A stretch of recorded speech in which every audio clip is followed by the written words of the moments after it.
इमरान खान साहब ने पूरे पाकिस्तान से अपील की है कि आप हफ्ते के रोज़ मगरब की अजान से 1 घंटा पहले बाहर अपने अपने घरों से निकल आएं। अब ये अपने अपने घरों से क्यों बाहर लोगों को देखना चाहते हैं, ये हम आज के व्लॉग में आपको बताएंगे। दूसरा, इमरान खान साहब को और चीफ जस्टिस ऑफ पाकिस्तान को एक क्लियर मैसेज दे दिया गया है कि पाकिस्तान के अंदर अब किसी किस्म की तहरीक चलाने की इजाज़त नहीं दी जाएगी। ये मैसेज किसकी तरफ से किस किस को दिया गया है और अगर किसी ने वायलेट किया तो फिर उसके साथ क्या होगा, ये भी हम आपको आज के व्लॉग में बताएंगे। हुकूमत सुप्रीम कोर्ट ऑफ पाकिस्तान के मामले में पीछे हटने के लिए बिल्कुल तैयार नहीं है। सुप्रीम कोर्ट ऑफ पाकिस्तान से मुकाबले के लिए हुकूमत ने एक बहुत बड़ा ऐलान कर दिया है। वो बड़ा ऐलान क्या है, ये हम आपको आज के व्लॉग में बताएंगे।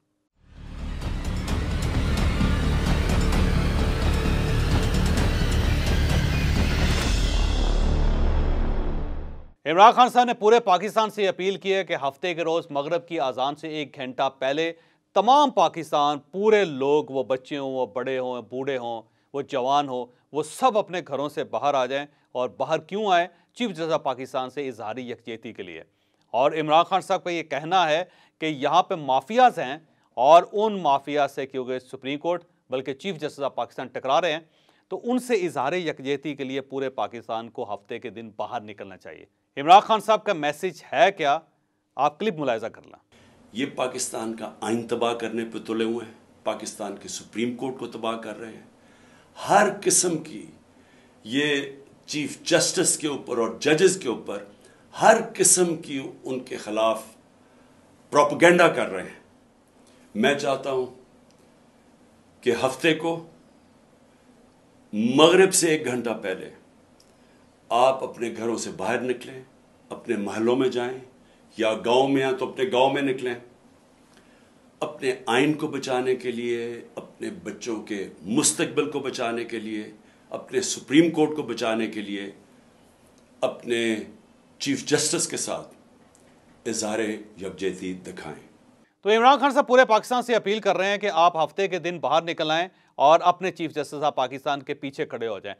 अब सवाल यह है कि इमरान खान साहब ये क्यों कर रहे हैं? इमरान खान साहब बेसिकली एक नया इफ्तिखार मोहम्मद चौधरी साहब डेवलप करना चाहते हैं। इमरान खान साहब का ख्याल ये है कि जिस तरह एक वकला तहरीक 2007 में स्टार्ट हुई थी, बिल्कुल इसी तरह उमर अताब बंदियाल साहब के लिए भी पूरा पाकिस्तान इकट्ठा हो जाएगा, लोग बाहर निकलेंगे और उससे इस्टेब्लिशमेंट को और गवर्नमेंट को एक क्लियर मैसेज जाएगा कि लोग अदलिया के साथ हैं, लोग चीफ जस्टिस ऑफ पाकिस्तान के साथ हैं। लिहाजा चीफ जस्टिस ऑफ पाकिस्तान एक तो फैसला बोल्डली कर सकें, उन्हें एतमाद हो कि पूरा पाकिस्तान मेरे साथ है, और दूसरा ये दूसरी साइड से जो इस्टेब्लिशमेंट है, गवर्नमेंट है, उसकी टांगें कांपनी शुरू हो जाएं, उन सबको महसूस हो कि क्योंकि अवाम बाहर निकल आएँ, लिहाजा अब हम रजिस्ट नहीं कर सकेंगे और उसके बाद इमरान खान साहब नया इलेक्शन लेने में कामयाब हो जाएँ। लेकिन अब सवाल यह है कि क्या वाकई पूरा पाकिस्तान निकल आएगा, और अगर निकल आएगा तो उसका रद्द-ए-अमल क्या होगा, और अगर आवाम नहीं बाहर निकलती तो फिर इमरान खान साहब कहाँ स्टैंड करेंगे?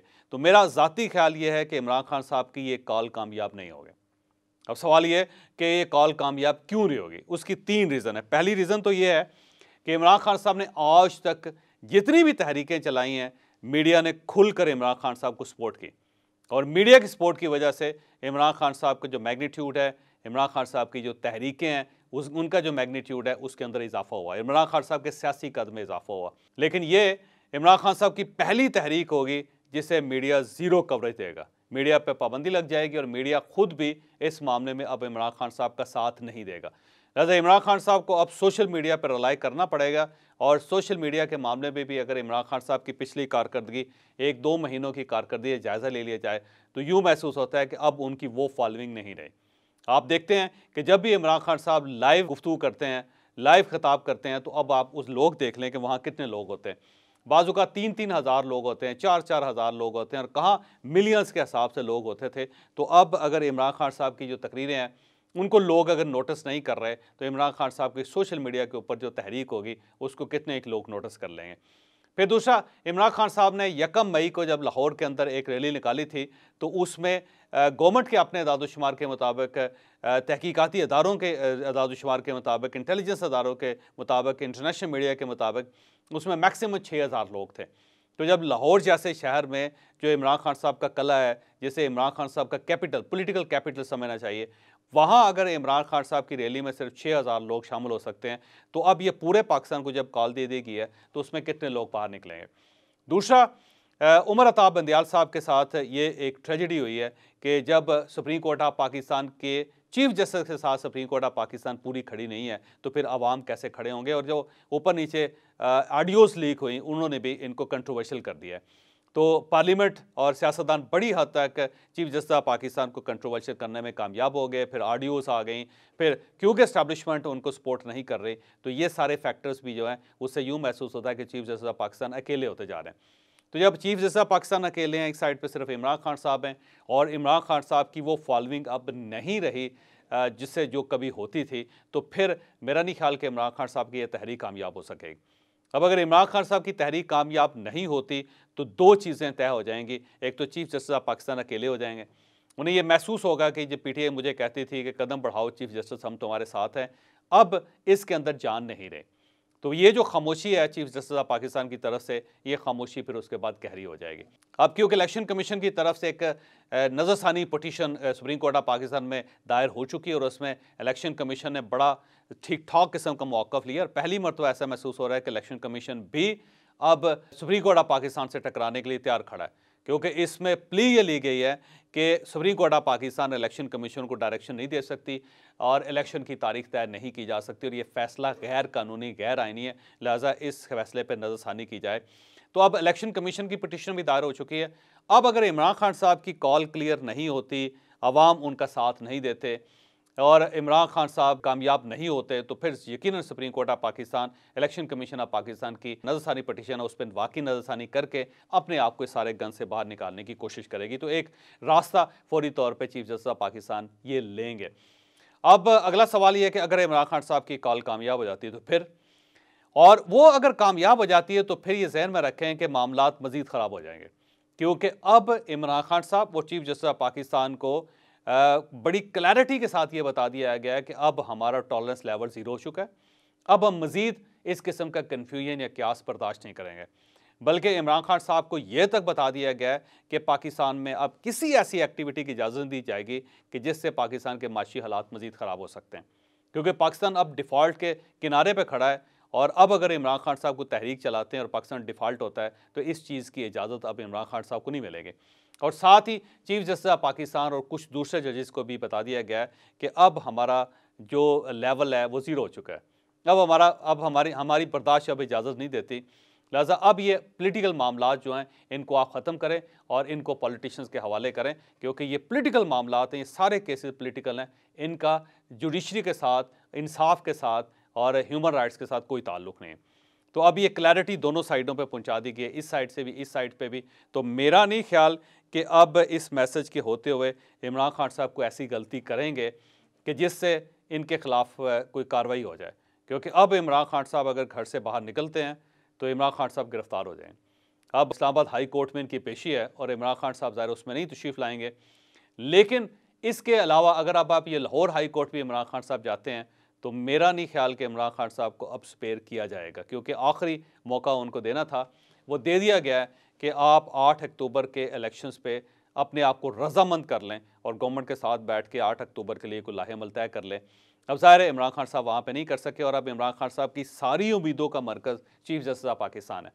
इमरान खान साहब का ख्याल ये है कि चीफ जस्टिस ऑफ पाकिस्तान वज़ीर-ए-आज़म को फ़ारिग कर देंगे, गवर्नमेंट को फ़ारिग कर देंगे, पंजाब के अंदर इलेक्शन का हुक्म दे देंगे, चलें 14 मई नहीं हुए तो 15 जून को करवा दें, और अगर ये कर देंगे तो उससे भी मामला सेटल हो जाएंगे। और आखिरी कार्ड जो कल फवाद चौधरी साहब ने खेला वो ये है कि सुप्रीम कोर्ट ऑफ पाकिस्तान से दरख्वास्त की है कि केयर टेकर गवर्नमेंट्स की मुद्दत ख़त्म हो चुकी है, अब दोनों सूबों के इख्तियारात अपने हाथ में ले लें, लेकिन इससे भी सुप्रीम कोर्ट ऑफ पाकिस्तान को रोक दिया गया है कि आप ये नहीं कर सकते, क्योंकि इससे कन्फ्यूजन और क्यास मज़ीद फैलेगा।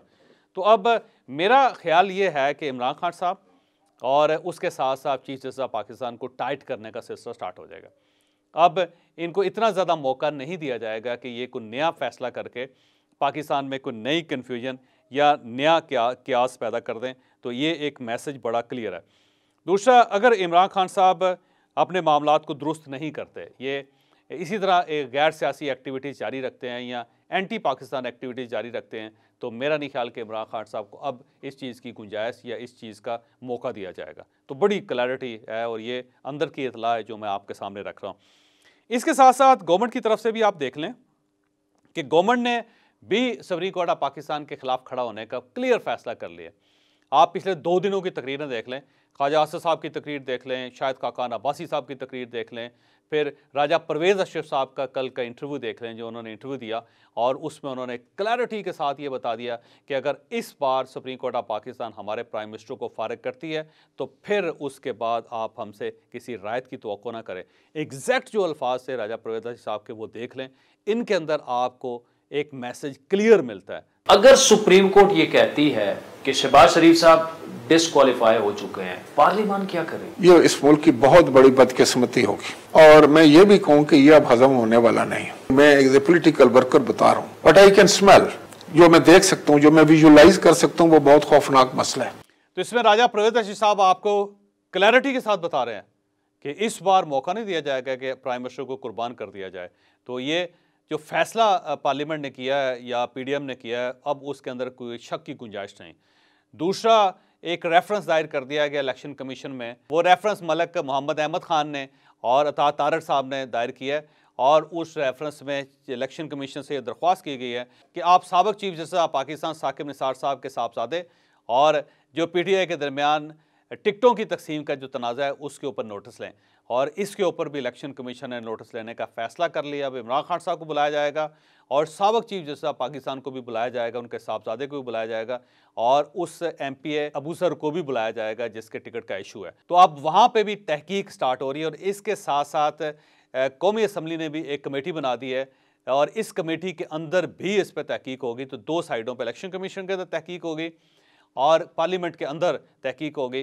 तो ये साकिब निसार साहब पाकिस्तान के पहले चीफ जस्टिस होंगे जिन्हें 2 फोरम्स पे पेश होना पड़ेगा, और अगर वो इन फोरम्स पे पेश नहीं होते तो फिर इनके खिलाफ कार्रवाई की जाएगी। और इस कार्रवाई के लिए अगर किसी कोर्ट ने अपने साबिक चीफ को सपोर्ट करने की कोशिश की तो उस पर भी बहुत सारी चीज़ें सामने निकलेंगी। तो गवर्नमेंट भी बड़ी क्लैरिटी के साथ सीधी खड़ी हो गई है।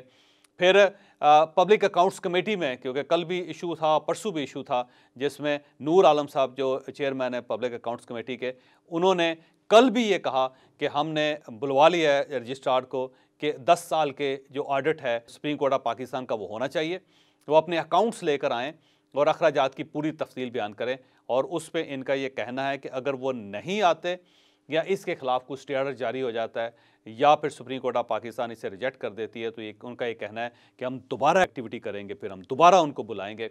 और ये याद रखें कि रजिस्ट्रार जो है उनका ताल्लुक अदलिया के साथ नहीं है, वो सिविल सर्वेंट है और हुकूमत पाकिस्तान के मुतहत है। हुकूमत पाकिस्तान उनके खिलाफ कोई भी कार्रवाई कर सकती है। तो अब अगर सुप्रीम कोर्ट ऑफ पाकिस्तान अपने रजिस्ट्रार को बचाने की कोशिश करती है तो फिर ज़ाहिर एक और मुदाखलत होगी जिसकी हुकूमत इजाज़त नहीं देगी। तो मुझे यूँ महसूस होता है कि आज का दिन पाकिस्तान में पहले जो दिन थे उनसे ज़्यादा बड़ा टर्निंग डे साबित होगा। आज बहुत कुछ सामने आएगा, और इस बहुत कुछ जो सामने आ रहा है इसके अंदर बहुत सारे पैगामात होंगे। अब अगर हफ्ते के दिन भी इमरान खान साहब की कॉल कामयाब नहीं होती तो फिर उसके बाद आप खुद देख लें कि इमरान खान साहब का क्या मुस्तकबिल होगा। तो नए फैसले, नए बहरान, नया पाकिस्तान, अब समझ नहीं आ रही कि इसमें से निकलेगा क्या।